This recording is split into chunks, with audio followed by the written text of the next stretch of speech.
The rules of a period film have been completely broken, and that goes for the costume as well. You can define an awful lot through what you look like in film. You look as lovely as ever, Princess Kitty. I'm really excited about looking at a period film that's not done in the same way, that's a non-naturalistic visual feast.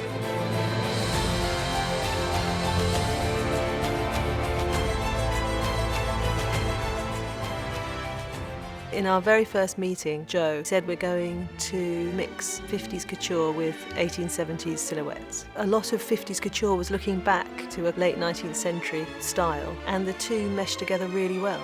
That's been very liberating, style-wise, for all of us. We're paying homage to 1873 and to 1950. Jacqueline is the most astounding costume designer. She has an absolute understanding of style and period and fabric, but also an understanding of character that is really rare.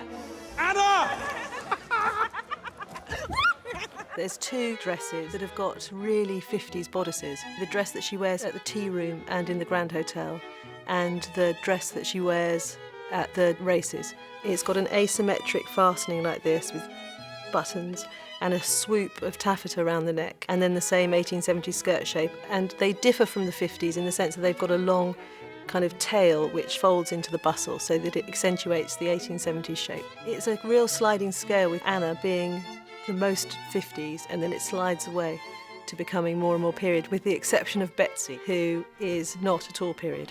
You didn't come to my dinner? In talks with Jacqueline, the costume designer, and we decided that she could be a bit exotic. So I thought geisha was quite an interesting theme to go down. Your husband is a saint, and we must all cherish him for Russia's sake. The first discussions in wardrobe when you're putting any character together is the most rewarding. Jude latched onto the idea that the simpler your costume and the less detail and the less there is on it signifies that you have greater power. He wanted to remove all of the details and have a completely plain tunic, and we played on that idea again with his dressing gown and nightshirt at home. Jacqueline's fantastic because she already has her ideas of the character, but she also likes to know what you think. In my opinion, Karenina is a fool, and Anna is the best of us. This little thing for me was something that was quite telling of my character, because there is a slightly spiky element to her. It represents that.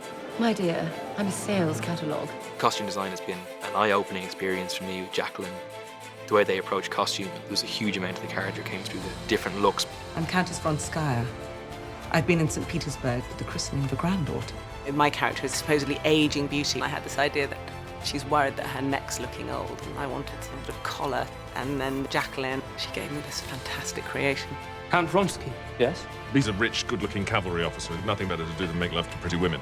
We gathered together all the images of Russian uniforms that were correct for the date. Joe was very specific about whites. We had to find pure whites rather than creams. Dance with me.